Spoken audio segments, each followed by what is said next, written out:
All right. So Nike.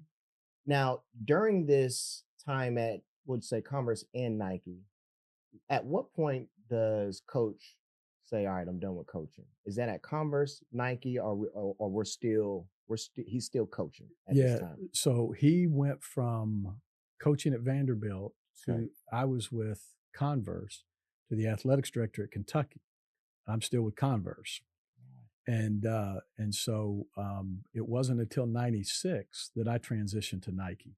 Okay. Yeah. Okay. So, but Okay. he was still at Converse at that Okay. time. Yeah. Okay. Okay. Yeah. So now you transition out of Nike. How many years? 13. 13 years. Are there any contracts or negotiations that stick out or that probably kept you up like, man, we got to get this deal done, but unfortunately we got to make sure this person understand Yeah. what stories stick out that you've been able to really kind It's of an interesting extract question. some of the best practices around negotiation Yeah. and positioning? Interesting question. So one sticks out for sure. Tom Izzo.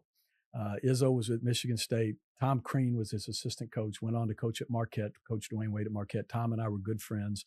And Izzo was with Reebok and was making a lot more money than we were gonna offer. But we just hit it off. The relationship with Tom Crean. And I was brutally honest with him in the whole negotiations. I said, Right. "Look, you're not going to make as much money with us as you are with Reebok. But here's what it's going to do for your program. It's going to take you from here to where you're good Right. to where now all of a sudden you're recruiting the top athletes and you're going to compete for national championships."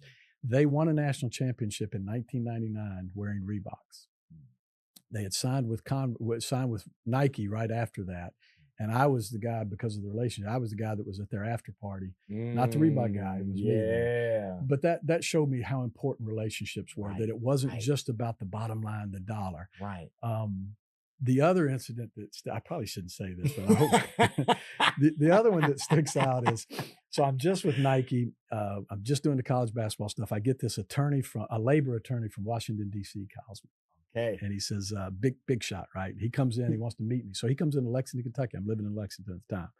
And we're sitting down in Lexington, and he first thing he says, he's got his suit on with this thing. And, I'm like, Yeah. and the first thing he says to me is, well, I've got two deals on the table for coach at Maryland and coach at Syracuse, both longtime Nike guys, like longtime Nike guys and friends.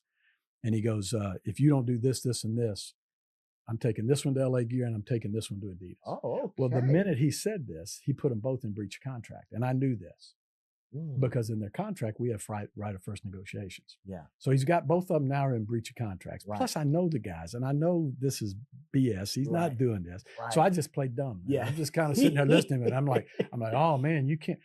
I can't lose those guys. They'll fire me if I lose those guys. Tell me what you need. This guy goes on for hours. Yeah. I need this for this guy. I need this for this. And I'm just sitting there listening to him. The minute this joker gets up and leaves and gets on his plane, he's thinking, man, I got this little sucker. I picked up the phone and called our legal counsel and I said, Adam, I need you to put a letter together for this coach and this coach, send it to him and say that this guy just put them in breach of contract.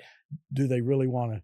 And both of the coaches called me and just started like, no, we're good, man. He doesn't speak. One of them got mad. The other one just kind of laughed.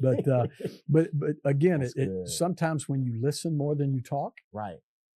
And I just kind of listened to this guy. I just kind of, once he started that, I just kind of shut down and listened to this guy and just let him walk himself right into the grave. Right. So, oh my goodness, there's so many thoughts. One is being aware of what's in a contract.